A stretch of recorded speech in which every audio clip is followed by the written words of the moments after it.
A very good evening to one and all present here. After successful completion of GIBS Talk Season 1 and GIBS Talk Season 2, I, Dr. Pooja Chaturvedi Sharma, on behalf of Geeta Ratan International Business School, proudly welcome all of you in the GIBS Talk Season 3 on the theme Anthem of Corporates in Current Employment Scenario. This is the first episode of the series, but before diving into a deep sea of information, thoughts, harsh realities of current scenario, and much more, let us pray to Lord Ganesha through Ganesh Vandana to receive his blessings.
Geeta Ratan International Business School was established in the year 2004. The institute is affiliated to Guru Gobind Singh Indraprastha University, Delhi. The institute is conducting MBA, MBA International Business, BBA LLB, BA LLB, and BBA programs. GIBS is approved by All India Council for Technical Education, Ministry of HRD, Government of India for management courses, and Bar Council of India for its law courses. The institute is accredited as A grade by NAC and assessed as category A plus by Joint Assessment Committee of Government of Delhi and Guru Gobind Singh Indraprastha University. The institute has been rated grade A by Academic Audit Cell of GGSIP University consecutively from past 8 years. GIBS has also been rated number 2 by Times B School Survey 2018 and 19. Before we start with today's discussion, I would like to present brief highlights of the GIBS Talk Season 1 and the GIBS Talk Season 2. In the GIBS Talk Season 1, under main theme of the series, Roadmap to Higher Education Post-COVID-19, 3 episodes were conducted. The series was aimed to enlighten all the stakeholders associated to higher education about the future plan of Government of India to mitigate this COVID-19 disaster faced by Indian education sector. Stakeholders of higher education sector were enlightened by various personalities of education sector. The series witnessed eminent speakers like Professor Dr. K. Agarwal, Chairman, National Board of Accreditation, Padma Shri Professor Dr. Mahesh Verma, Vice Chancellor, Guru Gobind Singh Indraprastha University, Delhi, and Professor Anil D. Sahasrabuddhe, Chairman, All India Council for Technical Education. Season 1 got around 9,815 registrations from academic fraternity, industry, and the student community. Well, GIBS Talk Season 2 was also at par with Season 1.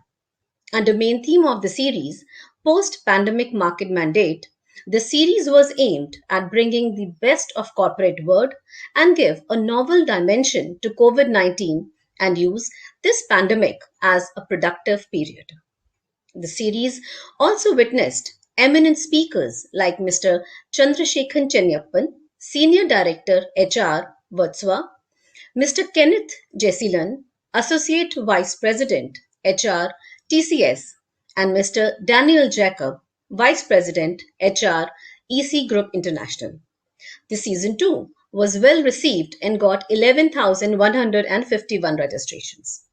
Before we come down to the topic of today's evening, I would like to invite Mr. Anirudh Jindal, Vice Chairman, Geeta Ratan International Business School, for a welcome address.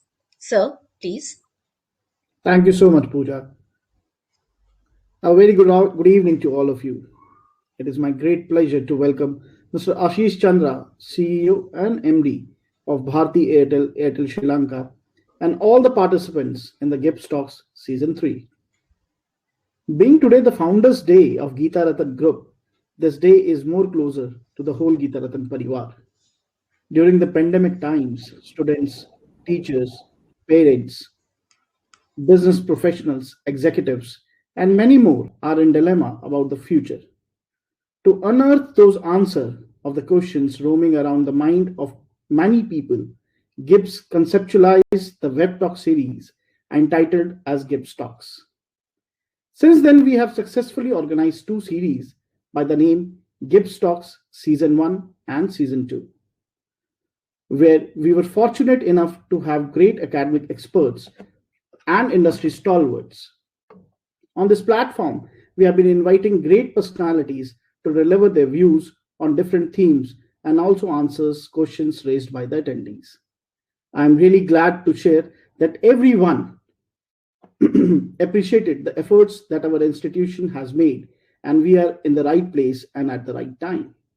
I'm especially pleased that the talk and discussion on this platform is scaling up, and we are motivated to accelerate towards many seasons.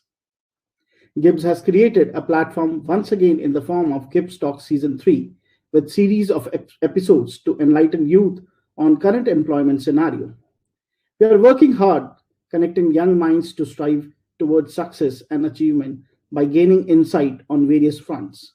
All in all, I would like to say that take the advantage of this platform and listen to the experts. I'm sure you'll be thrilled by their sagacity. In these tough times, I wish you all good health and stay indoors. Thank you very much and enjoy the talk show. Namaste. Thank you, sir. In the Web Talk series, after successful organization of the GIBS Talk Season 1 and the GIBS Talk Season 2, the Institute has routed to the GIBS Talk Season 3. The series is aimed to enlighten youth on current employment scenario and career advice for a changing world. In 3 episodes, leaders and top business professionals will share their views on various topics. Topic for episode 1, which we are airing today, is Insights of Current Employment Scenario. Topic for episode 2, which will be aired on 9th of May 2021, is Staying Relevant for Job Markets. And the topic for episode 3, which will be aired on 16th of May 2021, is Upskilling and Reskilling in Current Employment Scenario, Youth Perspective.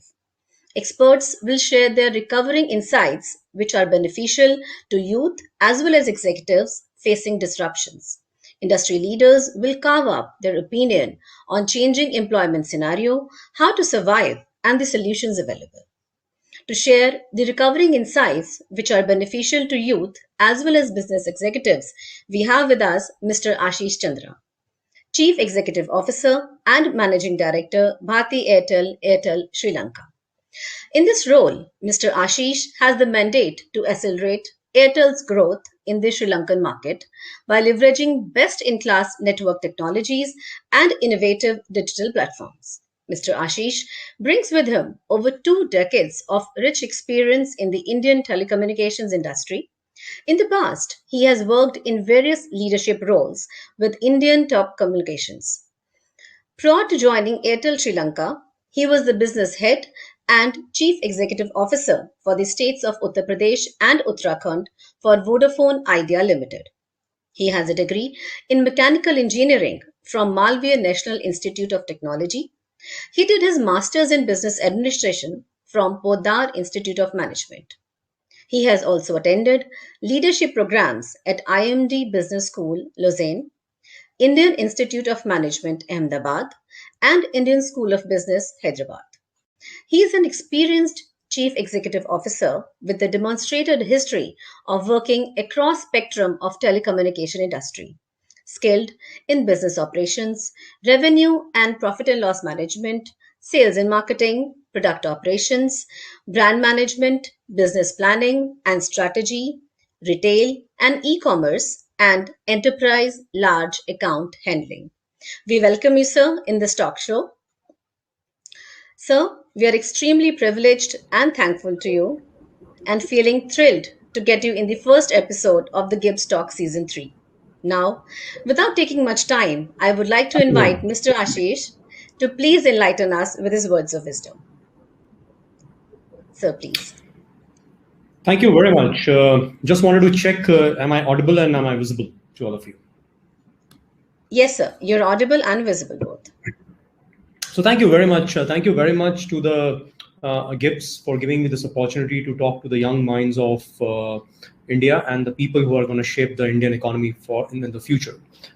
So the way I have planned this talk with you guys is, and I was having a chat with Uma earlier during the day, I want this session to be a little more interactive than just me coming here and giving my perspective about the job market to you and the opportunities which are going to come in India and in the market in the South Asia or probably across the world.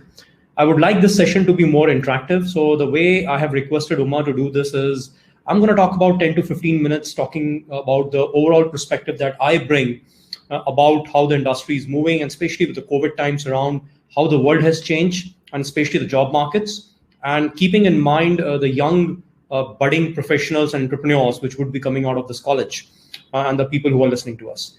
And then we will open up the forum for questions where I would like to answer more of your queries than giving a one-sided knowledge of whatever that I have assimilated. Now, if I really look back and I reflect back January 2020, which is now nearly about 15 months gone by, that we got to a new normal, which is working with a pandemic. Now, this pandemic, while it is taking a lot of lives, it has created a lot of hurdles for the economy to grow and in our daily lives. But this has also come with its own, as we say that every cloud has a silver lining, so it has come with its own silver lining. One thing which has definitely changed is the way we work, and the way the jobs are getting created over the period of time is something that's going to be completely different with pre-COVID to post-COVID times. Now, if I really reflect back in year 2019, the way we used to work and the way we are currently working, and currently as we speak, I handle Sri Lanka. And frankly speaking, I was till about a few days back, I was based out of Colombo and taking care of Sri Lanka markets. As we speak, I'm in Delhi and I'm taking care of Sri Lanka markets, which nobody could have imagined maybe about 2 years back. And that's what a COVID situation has brought into us. Not only in terms of the technical advancements that all of us have done over the period of time, but also in terms of our own mindset, the way we used to run business. And I still remember in year 2019, whenever we used to talk to people talking about remote working, people used to swallow that bitter pill with a lot of apprehension, saying whether the remote working is something which is really possible, will the world go digital ever, and so on and so forth. And now if you talk to anybody, everybody swear by the technology. So what has changed over last, if I really reflect back in last 15 months, what has changed? So there are three major changes which has come. One of them is that everybody has become very digitally savvy. Now, as I say that this is like a crash course in digital, which everybody is forced to take in last 15 months. So things which were happening at its normal pace has now suddenly increased its pace. Digitization anyways would have happened. It is not that it is only because of COVID that the digitization is happening. Digitization pace was anyways going on every year. 5 to 7% growth in digital economy was happening. But this COVID has fast forwarded our growth by nearly about 5 to 7 years. So what in normal scenario would have happened in 5 to 7 years has now happened in last 18 months. So what has that done? What has that done is that now more and more of us, you and me, our parents, our grandparents, they have actually become much more digital savvy. So things which were earlier not happening on digital platform is now happening in digital platform. Now, all of us know things that we used to do like Amazon, Flipkarts, and other stuff, which was, I would say, is the common norm. So whenever people used to talk about digital platforms, there typically used to be only three platforms which used to come to our mind. One used to be iTunes, which is how the Apple used to operate. Second is the Amazon, and third probably was the Flipkart. These are the typically three companies which used to come into our mind. Now, if I really reflect back and see that what has happened in the last 18 months, a lot of other sectors of e-commerce are started to emerge big way. One of them is definitely a food delivery chain, which earlier what we normally know as the Swiggy, Zomatos, and other stuff. In the last 18 months, they have seen a growth of nearly about 60% in their business. The penetration of the food delivery chain has increased by nearly about 60% in the population. The online learning is another big platform which has increased nearly about 65% to 70%. That's the growth. Telemedicine nearly grown about 10 times, 1000% growth. So apart from the normal channels, what we used to be seeing at a digital, now more and more people are becoming used to doing things digital and doing things online. Now, what is that as an impact on most of the industries? The impact that it has done on the most of the industry is that now people are moving away from doing business purely on a physical platform, and they're moving to the digital platforms to do business. And hence, more and more business over a period of time are now trying to either automate their processes or they're trying to digitize their processes. This is to enable that more and more of their customers can then be served using digital as a platform. So that's the second big trend which is coming out. And if you really look around, most of the companies are now in a digital mode. And again, the digitization drives in most of the companies, like in my own company, has really fast forwarded in the last 2 years. So as we speak, and there was a survey which I was reading a few months back, where the India is leading that digitization race across the world. So most of the digitization is either being originated from India or is being supported by the techies from India. So that's where India is making a huge contribution in digitizing the entire world. Third big change, which has happened in the last 18 months, is work from anywhere trend.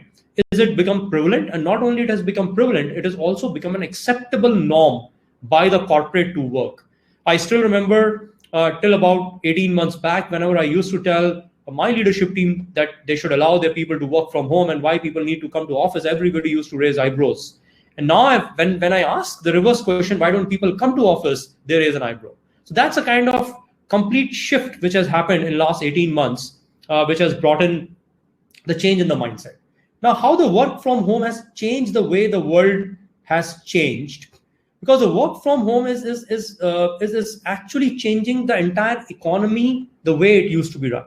Now, imagine when the people used to be working from offices. Typically, the most of the offices, if you look around, are in the large metropolis, which is typically Delhi, Mumbai, Hyderabad, Pune, Bangalore, Kolkata, Chennai. These are typically the city which contribute to nearly 70 to 80% of the India's corporate sector. Now, when you start working from home, you need not be sitting in these cities, and you can actually be sitting in the B-grade cities like Rohtak, Dehradun, Chandigarh, and Jaipur, and other kind of places which is nearby, and you can start working. So it has started the reverse migration of population from the larger towns to the smaller towns. Now that brings along with it a lot of change in the way the economy is currently working. So when you work from large cities, it is also supported by the ancillary industries like the real estate industry, the transport industry, the restaurants and eateries, because if everybody is going to work like you all guys, most of you guys are from Delhi. and in Delhi, Gurgaon is a big hub. Now, because of a lot of people working in a one particular place in Gurgaon, there's a lot of ecosystem which is developed around that. And now, if the people started working from home, that entire ecosystem is on a risk. And hence, working from home is one trend apart from digital, which has really creating a lot of disruption in the way the job market or the way the economy is growing for all of us. Now, the question comes, will this work from home continue forever? Okay. And how many people will work from home forever? Now, when people come and ask me, I simply ask them one question, that out of 138 crore population that we have, there are nearly about 45 crore to 50 crore working people. And out of these 45 to 50 crore working people, nearly 70 to 80% of the people work in an industry which actually cannot be operated out of home. So when we talk about work from home, these are typically for the knowledge economy people. People like me, or people like who are working in an IT industry, the people who are working in a knowledge-based industry like banking sector, insurance sectors, or even in the companies in some of the departments which are knowledge-driven or support departments, they can still work from home. So as per the survey which has been conducted a few days back, what they found is that in an economy like India, only 5% people can actually afford to work 3 days to 5 days a week from home. Only 5% of the working class. Nearly 15% of the working class can operate 1 to 3 days a week from home. But 80% of the working class have to work every day from the office or their workplace. And when I say office or workplace, it's like the workplace can be a warehouse, a workplace can be a factory, can be anything. Now imagine a guy who's a blue collar guy working in a factory cannot work from home. He cannot operate machines sitting at home. So 80% of the population of India will still continue to work from office and they cannot work from home. So while we say yes, work from home is a big driver, the big work from home is a big driver as far as the top end of the industries are concerned, or probably I would say not the top end, but the knowledge-based industry, which is there. So this is something which is going to create a large change in the way the people are working. But when I talk to people like you, and I heard that the institute is giving a lot of degrees, which is in management, technology, law, sciences, and other stuff. I think most of you guys will, when you get out of this college and you will start working, most of you guys will either be a professional or will be an entrepreneur. And most of the professional entrepreneur coming out of this kind of a profile will still be working in the areas where you have a huge opportunity to work from home or work from anywhere. The way I would say this is going to be a work from anywhere than a work from home, because work from home is a current scenario, which is a current COVID scenario where all of us are being restricted to be operating out of homes. And once we get used to being working remotely from office, you can actually work from anywhere. And once I'm very hopeful that this COVID situation will be over one day very soon. And once this situation is going to be over, we are not going to go back to what we used to do in 2019. We will settle somewhere in the middle, which is between 2019 and 2021, the situation that we are in. And we will adapt the work from anywhere situation much more wholeheartedly. And many more people, especially in the profile of the kind of jobs that you guys will be taking, will be used to be working from anywhere. And working from anywhere brings a huge opportunities to the working class, because then you are not restricted by the geographies. Now imagine you're sitting in Gurgaon and there's a vacancy which has come up in US. Till about 2019, most of the companies would have wanted you to come to US and start working there. But now the remote working, or what we typically call a gig economy, is coming into place, where a lot of people in the US says, okay, if you're sitting in India, we do not need you in US, and you can start working from wherever you are, and vice versa. So most of the jobs which will get created over a period of time in the knowledge sector can actually be taken up by anybody sitting in anywhere. And that will bridge a lot of divide which used to exist in the world of haves and have-nots. And hence, a digital will act as a bridge between the people who are in the geographically advantageous locations like urban cities versus the people who are sitting in the B grade or the C grade cities. So this is going to be a large leveler for all of us to apply for anywhere that we want to apply to and do the job that we have always wanted to do. So that brings a huge opportunity for all of us to scout for the job, not only in the place where we are, but across the world, anywhere, without actually moving to those places. And the earlier trends are now coming up very, very handy, and we can see these kind of things coming up pretty well now. Second thing which I was talking about is saying that as more and more people are becoming digital, and to serve them, more and more companies are become digital, the knowledge of technology is becoming more and more important for everybody. Whether you are a hardcore technocrat like an engineer, or you are an MBA, or even if you're a law graduate, or even if you're an art graduate. But basic knowledge of technology is now becoming must for everybody to grow in our industries now, or especially in the private sector, or even in the public sector as it grows. And the reason for that is because when more and more companies are becoming digital, they need people who come there to understand the technology. And when I say your understanding of technology need to go up, doesn't mean that you need to know how to code. What it means to know is that in whichever area of your specialization, you should understand that how can technology be used. That is very important. So to give you an example, suppose if you are an HR graduate, and you don't have to learn Python, you don't have to learn AI, MI, but you need to know that how an AI and MI be of a use in HR. What are the different tools which are available in HR, which can then be used to digitize the entire process, or to serve your customers, or to serve your internal customers in that case. So more and more companies would now require their employees to be digitally savvy, and they should know what's happening in the digital world, or know in the technical world in their areas of specialization. So that's second big trend which is coming up, that more and more companies which are recruiting are looking at people who are digitally savvy, and hence can be absorbed very quickly into the organization in a big way. Now, coming to the things that a lot of questions which keeps coming to me, saying that what is going to happen to the jobs? Is the job market increasing, or is the job market depleting after or during the COVID times and after the COVID times? So guys, look, as I was saying, that COVID is an unprecedented situation. So you cannot take it as a benchmark and say whatever is happening these days is going to continue forever.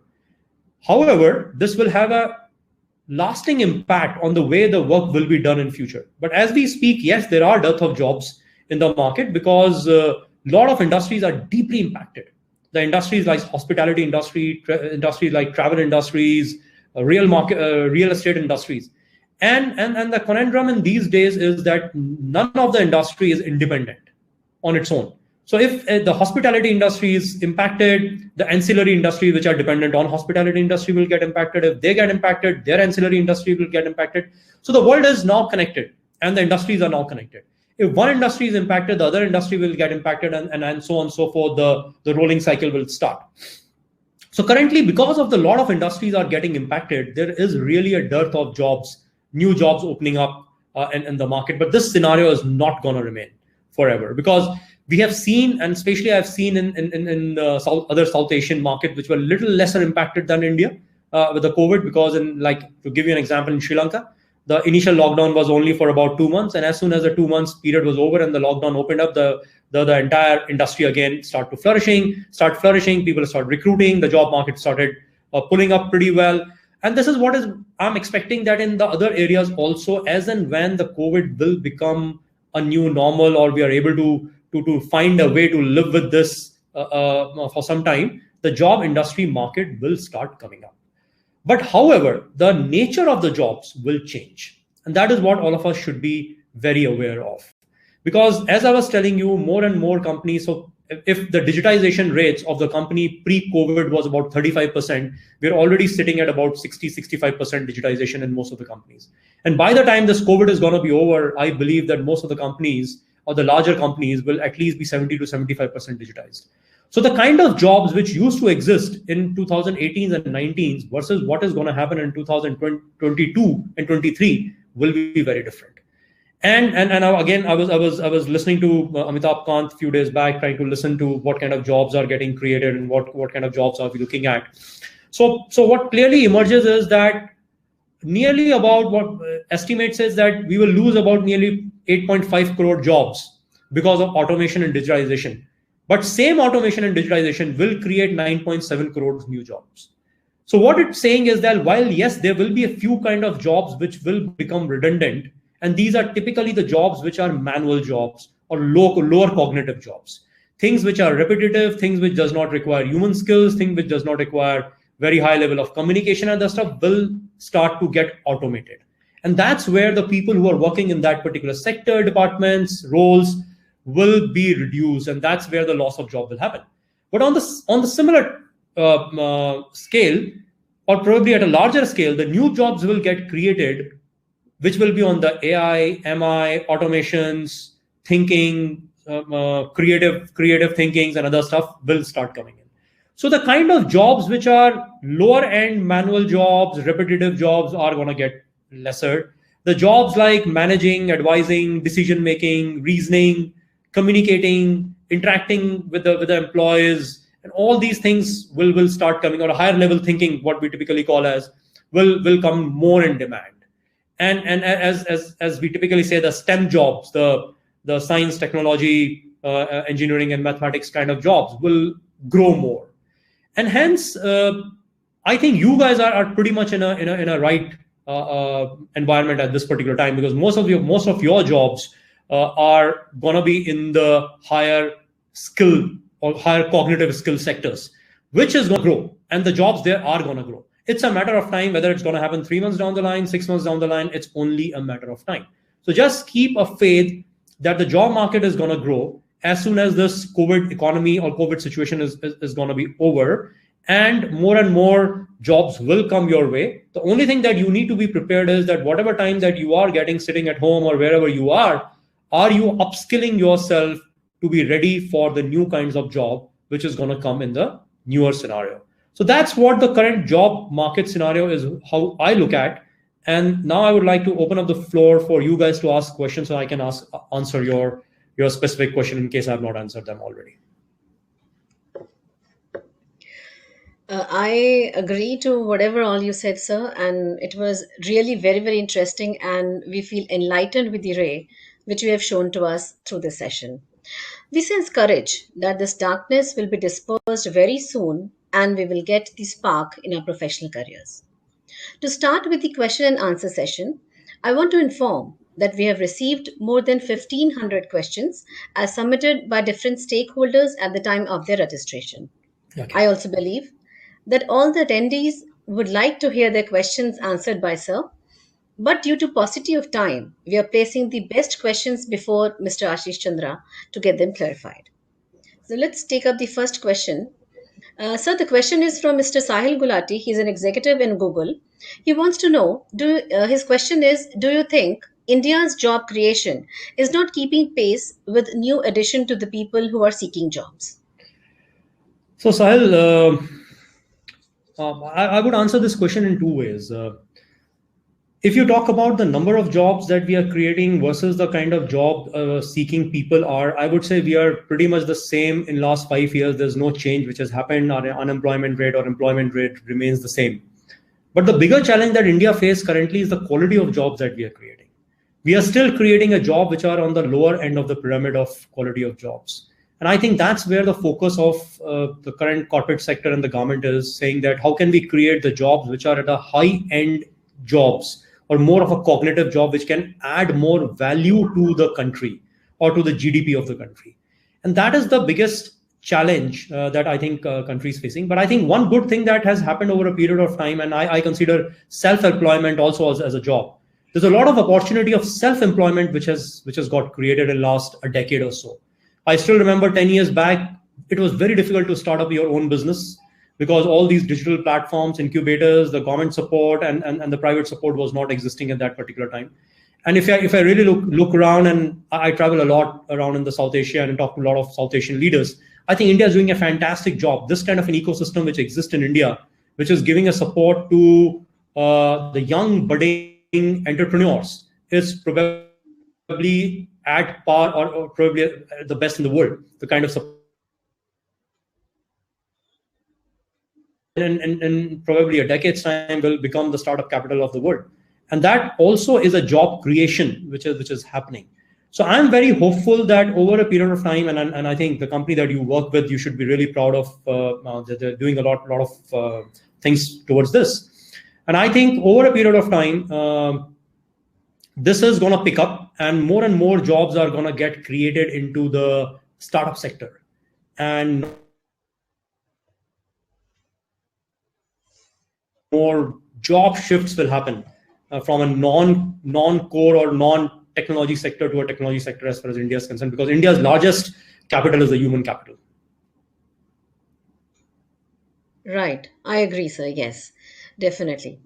So let's take the second question. This is by Mr. Prem Prakash. He is an undergraduate student from Ghaziabad. Okay. He wants to know how can a management student get corporate exposure in this current pandemic situation? This lot of our students are also facing, because in this particular scenario, neither their projects nor their internships were there. They couldn't meet, they couldn't go to companies. So yes, I guess a lot of attendees will share the same query. Sure, Prem. So, Prem, what has happened is at the time when the lockdown started in India, most of the corporate were very hopeful that within 2 to 3 months and the world is going to be the same again. And so most of the programs that we were doing for giving internship to the young budding professionals like you, we have held that, or we were doing it in a very smaller manner. But over a period of time, we have realized that this is something which is going to stay for long. And we have also realized the value of working remotely and the kind of things that people can do actually remotely connected digitally to us. So most of the companies are now moving to digital internship. And there's nothing wrong in doing the digital projects with most of the corporate. And I think you should get in probably through your college. You should get in touch with different corporates, and they would be more than happy to have few students giving them the online project. And I would say this is also going to be a good net practice for you guys, because by the time you will enter into the industries will be operating remotely, as I was talking about work from anywhere kind of scenario. So this is going to be a good exposure for you to start your careers or start your internship remotely, which gives you a good exposure how the thing is going to be probably by the time you will end up in the industries. But yeah, corporates are now open to give the online internships and online projects to the young people. Right. So this is the need of the hour. So it's a need to switch their platform from being live on the, on the platforms to this digital thing. Right. Absolutely. Yeah. So just have a look on the next question. This is by Mr. Mahmood Khan. He works with SCRT Delhi. He wants to ask, what will be the unemployment situation in COVID crisis? So as I was telling you, I think I've addressed a part of this in the previous scenario, that there are a lot of industries which are negatively impacted because of COVID, and some industries are not so much impacted. And luckily, I happen to be in an industry which is not so much impacted, like telecom, e-commerce, healthcare, FMCG. These are the core industries, because without which you cannot survive. So these are the industries which didn't get impacted, luckily. But then there are industries like real estate, hospitality, travel, restaurants, and the ancillary industries. They got impacted. So unemployment situation during COVID crisis has increased. No doubt that it has increased. But as I was addressing, I'm very, very hopeful that as soon as this situation is going to be over, it'll be back with a bang. And the reason why we are saying so is, and you must have seen it in the past 4 to 5 months, and probably one of the reasons why I say that why we landed up in India where we are currently. So as soon as the first wave, probably the second wave was over in September, and around the New Year times, I saw people start again traveling. Okay, more and more people start traveling internationally, nationally. Most of the resorts were completely booked, hotels were lined up, and everything was started happening.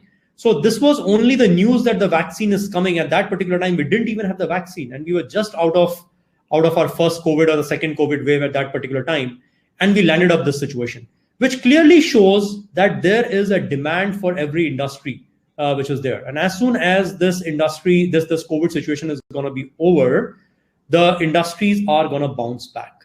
But again, as I said, it will not be like the way it used to be. To give you an example, most of the hotel industry in the urban market like Delhi, all of you stay in Delhi.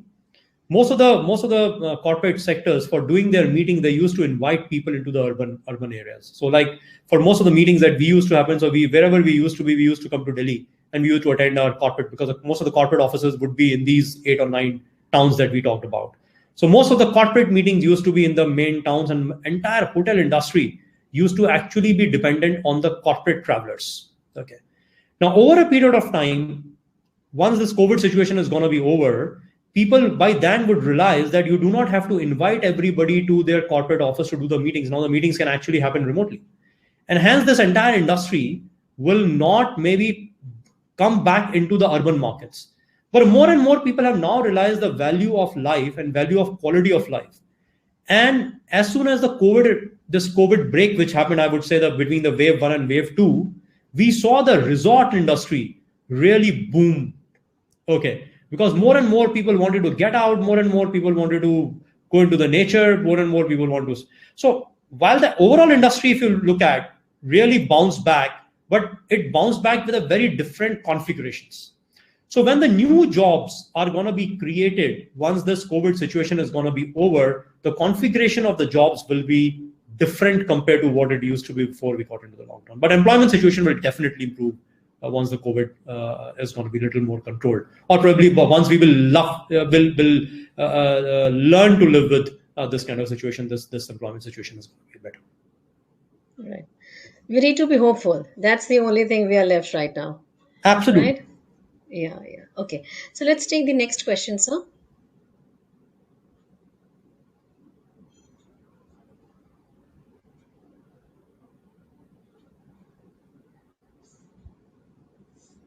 Okay. So this question is by Dr. Seema Girdhar.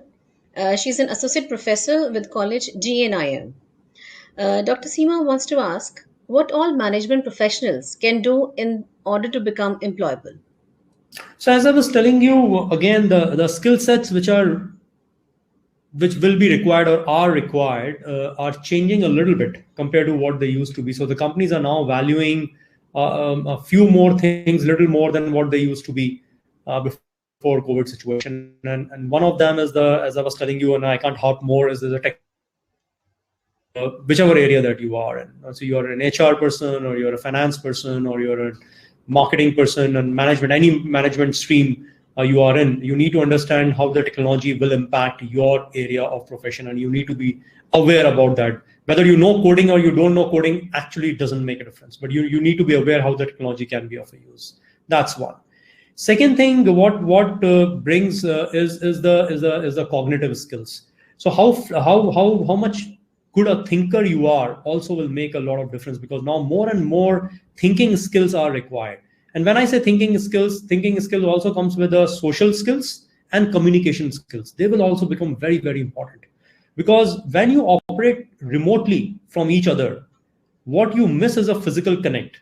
Because when you interact, when you are in the same office space and interacting with each other, or you all must have, you are a professor, and I'm sure you're teaching your kids. Teaching in the same classroom, you can, through the physical gestures of the person and through the energy of the other person, you can communicate a lot of things which are non-verbal. Whereas the similar non-verbal cues becomes very difficult when you do the similar stuff from Zoom calls, or when you do it on online. Now, for you to conduct your entire business, once you get into a management profession and you get into a business, to conduct everything remotely, your ability to communicate and your ability to be what we typically call as a emotional quotient of yours has to be really, really high. So you need to understand how the other person is feeling. You need to understand whether the other person is understanding, not understanding. How can you take care of a person without actually meeting, and so on and so forth. So these are all I typically call as the social skills and the emotional skills. They need to be ramped up much more when you get into the newer world or the new ways of working.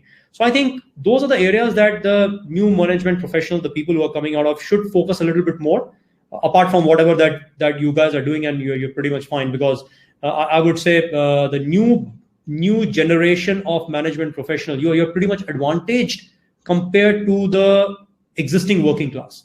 I'll tell you, like in a company that I work for, like in India, it's a pretty young organization. We have an average age of nearly about 35 or 30 to 35 is the average age of employees. Sri Lanka, where I am, the average age is about 40, 42. Okay. Now, and we are talking about digitizing everything. So most of the people who are at the age of 40, 42, ideally are the people who are digital migrants. And they've never worked with digital. They're learning, and they're struggling to learn to work with the digital areas. Whereas you guys, when land up in the workforce, you will be digital natives. You are grown with your digital era, and you're much more comfortable doing things digitally compared to the existing workforce in most of the companies. And this I'm talking about a telecom company, which is a technical company working anywhere. Now, imagine the non-technical companies, and when you enter into that kind of a workforce, you have an inherent advantage over the existing workforce which works there. So I think that's one great advantage that you guys will have in the new changed scenario of job markets. So whatever changes which are happening is actually a good news for you guys compared to the people who are working existingly in the companies. Right. Whether it is teaching, it's academics, or it's anything else, I think emotional intelligence is going to grasp a lot of attention in the Absolutely. coming times, right? Right. And So, I would just like to add one thing, and frankly speaking, and I think emotional intelligence is something that we're losing touch with, and that's what I would really like the younger generation to be aware of. exactly That right. this is one skill you cannot lose touch with, but that's going to be the core skill for you to be successful in the job market of tomorrow. I think you need it to be successful in life as well, Absolutely, right? Yeah, absolutely. it's very much needed, right? So let's take the next question.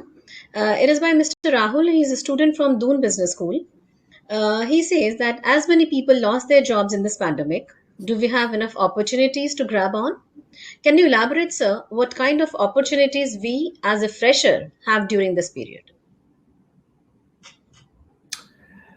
So Rahul, I answered some part of your question in the talk that I gave, where I told you that yes, there are challenges. People are losing their job, but as I said, why people are losing their job? They are losing their job because the companies that they're working with, they do not have the cash flows to sustain their salaries and work at the current level of business. Now, once this pandemic is going to be over, or this is going to become a natural way of working, and people will adapt to working in this kind of environment, the companies will grow, because whatever was the latent demand, that demand will remain. The demand won't change. The nature of demand may change, that you may rather than requiring a thing, you may need a b thing, but you will still need things. Okay, and hence the opportunities for work will emerge. I have absolutely no doubt that it will not emerge, and I've seen that happening in the markets, which are, and all of us have seen that happening between the wave one and wave two in India. The market started bringing up, the economy started coming up, job markets were open, people were getting recruited. Now it's a matter of time between when you don't have an opportunity to grab to the time when you get an opportunity. And the only thing that I can leave you with is that, one, keep a hope alive. Don't think it's a doomsday. It's not going to be a doomsday. Okay, because economy is growing, or will be growing. Okay, industries are growing, new jobs are getting created. It's a matter of time that you will find a right job for yourself. During the time that you are not having a job, or till the time that you're searching for the job, keep investing in your own self. Keep upskilling yourself by learning more and more about your areas of whichever area that you are from. You start working on, or start gaining more knowledge, read more about it. If possible, do one or two internships somewhere, whether they are paid internships or free internships, irrespective, but start getting more knowledge about that area, so that when you get an opportunity, you are probably the best candidate they will pick up. So that's all is needed at this particular time for you guys. Exactly. I think along with Rahul, a lot of other students of his age have definitely got some ray of hope, and they've definitely got some line of action, what they need to do during this pandemic. So let's have a next question. This is by Mr. Aman Sharma. He's a student from UPES. He says that young people who lack general or vocational education and work experience are especially vulnerable to the crisis. Sir, kindly enlighten. So, Aman, as I was telling you, I think about 2 or 3 questions back, that yes, guys do not come with a general and vocational education. Okay. And more than the vocational education, I would say the work experience. That's the only thing that you guys probably, when you enter as a fresher, you don't have. But you have a big tool of digital behind you, and that is something that's going to give you an edge. And frankly speaking, when a company like ours, when we recruit freshers, we don't recruit people for the work experience. We know that you're coming with no work experience, so our expectations from you guys is not to come with a knowing how to work. It's work. It's our responsibility to teach you how to work. The only expectation that we as our corporate have is that you have to to mold themselves depending upon the requirement of the customer and the company.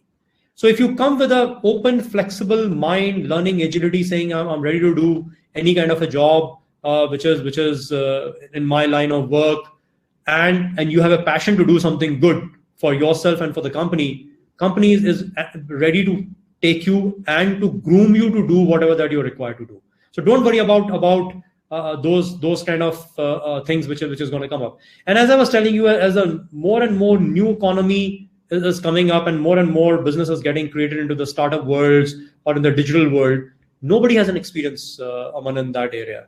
Very few people today has an experience which is probably a 10 years experience or 5 years or 7 years experience. Most of the people, and the biggest requirements which is coming up is in this sector or in this part of the which is like, and when I say tech does not means coding, or tech does not mean that hardcore technical. These are the industries, but they need legal people also, they need management people also, they need every kind of people to support to run the industry. And frankly speaking, these are new age industries, and hence nobody has an experience in these industries. So they also need a good mix of people who come with some kind of an experience, and they need some people who do not come with any kind of experience, come with a completely fresh mind and those kind of. So I don't think so you guys are any disadvantage. Don't consider yourself as disadvantage. And I always say that try to identify what your strengths are and start building on that rather than worrying about what you don't have. Right, very good. Yes, Aman and other students of his age, just focus on each and every word which sir just said and start working on yourself. Sir, next question is by Muskan Alam. She's a BBA student of Geeta Ratan itself. She wants to know what set of skills, qualification, and experience is required to be placed in a giant like Bharti Airtel. I think a lot of the students wants to know that. So look, Muskan and everybody else who wants to know this, Bharti is a big conglomerate. It's world's second largest telecom company as we speak in terms of the number of customers that we have. Okay, and we run in 18 different countries. We run into 7 different businesses. Now every kind of profile is required. Okay, we need people who are simple graduates. We need people who are data scientists. So every kind of profile is required in the company at the right time, at the right place. Okay. So it's very difficult for me to tell you that this particular skill set, qualification, and experience is required. We need people with 25 years of experience also. We need people with no experience also. So all kind of people are required. We need actually people with the right mindset. Experience and other things come secondary to us. What comes primary to us is the kind of mindset that you come. If you're coming with a passion to do something for yourself, if you're coming with a learner's mindset, if you're coming with an open mindset, that's what we need. Whichever experience and area of expertise you come, we have requirement for everybody. Right. So I am observing a bombarding of questions in the chat box. Dr. Pooja, good evening, Mr. Ashish. Good evening. I think we can do a little justice and we can take question from our live audience. They are writing, they are eager. So it is a very interesting question by Mr. Karthik Huria, and he wants to know what's Airtel upcoming plan for 5G in Delhi. So Karthik, 5G. Okay, so as far as okay, so one, I do not take care of India, so whatever that I'm going to say is going to be my general knowledge because I take care of South Asian market of Sri Lanka. Okay, but as far as India is concerned, what I know of is that yet not the licenses of 5G is being issued. Okay, so once the licenses are going to be, and we are expecting that very soon, government is going to auction the 5G licenses, and once the 5G spectrum is auctioned, we will be launching the services in across the country. And obviously, once we do it across the country, Delhi is going to be one of the first cities to get experience the 5G. But I would, if you really ask me, I would still say this is about 3 to 4 quarters away before we see the light of the day as far as the 5G services in India is concerned. That's good. Then there is another question by Professor Ram Narayanan, and he wants to know that do you think working from home is giving productivity to the organization? I think many of us would like to know this. So from frankly, employer as well as employee side. Yeah. no, it is frankly, I would say 100% work from home or 100% work from office is not a solution. Solution is somewhere in the middle. Okay, and solution is saying, can we adopt, and that's purely my personal view. It's like, can we do a hybrid situation? Okay, that to give you an example. If you always work from home and you do not come to office, you completely lack the social skills that you built up with, or the social connects that you built up with your colleague and kind of meetings that you can do with your people. And as I was telling you earlier, also, unless and until you have the physical presence of each other, the kind of underlying body languages, vibes that you pick up, and the bonding that you create, which is very, very important. Because job or the running a company is not about doing only the functional work. Running a company is like a family. Now imagine the mother, father, and the kids and the brother and sister sits, each one sits in a one different room and talk to each other through Zoom call. Can you still call it a family? For some time they can sustain, but over a period of time they will slowly move away from each other, and they will start to have their own lives which are not connected to each other. And same thing happens in the company. When you're not meeting each other, you're not spending your good times, bad times, celebrating things, debating and then fighting with each other. You're not creating a family. Again, you're creating silos, and which can never work. So physical interaction is something which is must first. Second, it is very productive when you do it in a moderation, and when you do it depending upon the job requirement. Okay.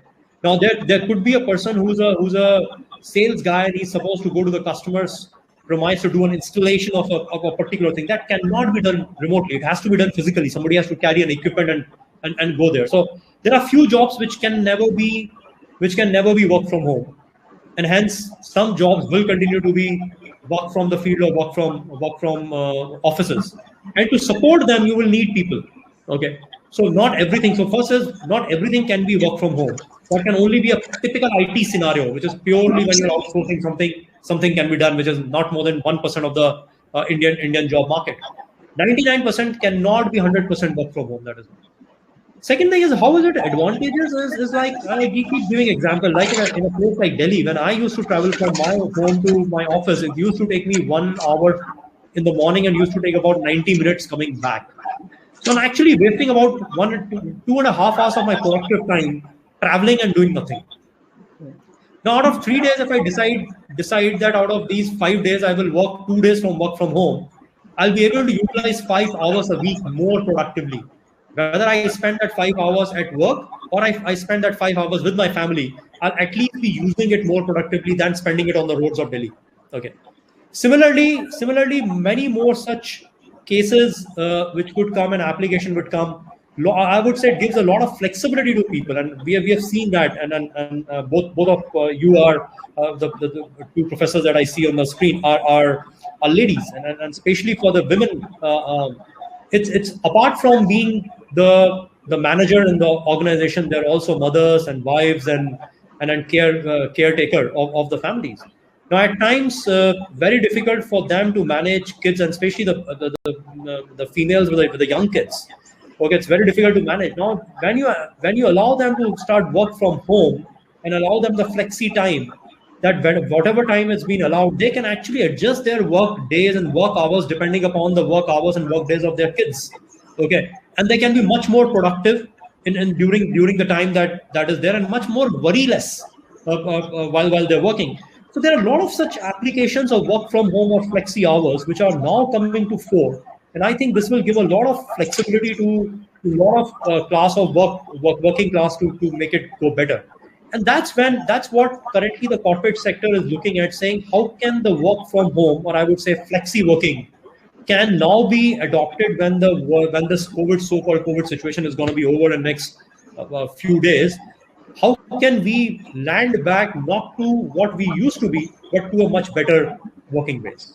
So it has to be somewhere between completely work from home to completely work from office, somewhere in between, the balance. Yeah. That's really very good answer, sir, which you have given. That has enlightened us also. And thank you, motivating ladies. Now, there is next question from Sarthak. And sir, this is a really very good question, which I would like to take. Because of current context of coronavirus pandemic, people are conducting much more virtual meetings. Will this tendency be predominant even after the pandemic? Yes, because a lot of meetings, I'll tell you. So most of the meetings that we do, unfortunately, are information giving and information taking meetings. Okay. Now, pure information giving and information taking meetings, you need not physically be there to ask somebody what the numbers are and how the performances are happening. So I think a lot of such kind of meetings, it is better if they become digital, because then you save time of people, you save the travel cost, you save the staying cost, and it becomes much more productive. However, some of the meetings which are more strategic in nature, which are brainstorming meeting, people meeting together, will still continue to be the physical meetings, and they will happen once in a while. So I think the answer again won't be that not 100% more meetings are going to be completely online, but I think a large shift of meetings will happen online, and that'll be good for organizations. That's good. That's good, sir. Sir, one more question from Miss Mansi Dawar, and she wants to raise that in this crucial time, what is precise way to connect with people to generate networking? Absolutely, sir. Youngsters are also, in a very stressed situation. Very good. So, yeah. I agree. No, I think the best way is again a digital platform. So you have a lot of platforms like LinkedIn, you have platforms like this, what your college is giving you an opportunity to listen to. And similarly, there are a lot of free webinars which are happening all across. If you go to net and search, suppose if you're a law student and you want to know where the webinars are happening on law, I'm sure you go put up on Google and you'll find 50 such webinars happening across the world. So I think 2 or 3 platforms, one through LinkedIn, try to identify the professionals or the industries of your choice or areas of your choice. Try to connect with the leaders, business leaders. Try to see what are they writing, what are they saying, and then connect with them and then ask them questions. Second is attend a lot of webinars which are happening all around, and then third would be if you can be part of some of the seminars, workshops, and other stuff. That's the only way in current pandemic situation when everybody is confined to their home to increase their networking with each other.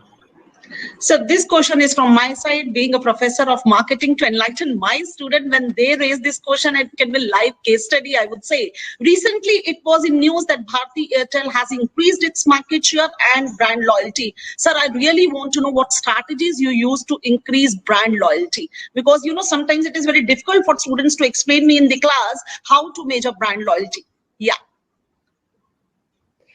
So it's very important that whatever that we do, we need to be customer obsessed. Okay. Because end of the day, anything that we are doing is to solve a problem that the customer is having.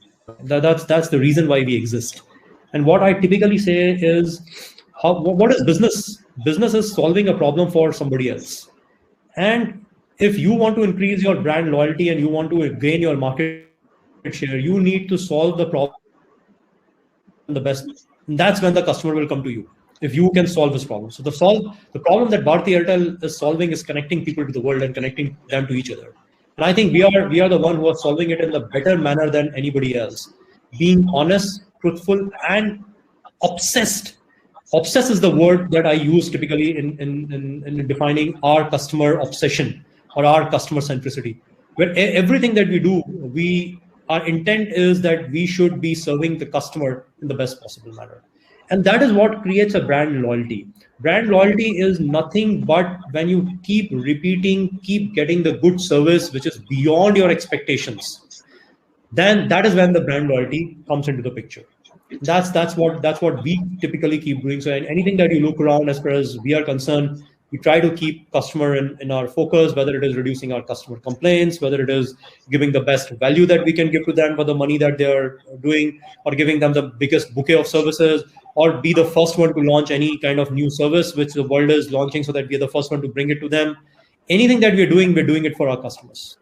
And we always believe that if we keep our customer happy, in turn, customer will keep us happy and profitable. Yes, very well said, sir. That's all from my side. Over to you, Dr. Pooja. Thank you, ma'am. Now we have come to an end to today's interesting and so expressive session. Indeed, I feel blessed to hear Mr. Ashish Chandra on the topic where every attendee has got immense information. I once again extend our sincere reverence on behalf of Geeta Ratan International Business School. I'm also thankful to all the attendees for putting up their thought provoking questions in the episode to make it even more vibrant. So, see you all in episode 2 on 9th May 2021, next Sunday at 5 p.m. The theme for the episode 2 is Staying Relevant for Job Markets. Mr. Shailendra Ajri, Vice President, Shapurji Palonji Group, will share his thoughts on the said theme. Now, we are concluding today's episode with Sir's kind permission. Thank you very Ashish, much. sir? Thank Thank you. you, sir. Thank you. See you. Thank Bye-bye. you all. Good night. Stay safe, stay fit, and most importantly, stay home.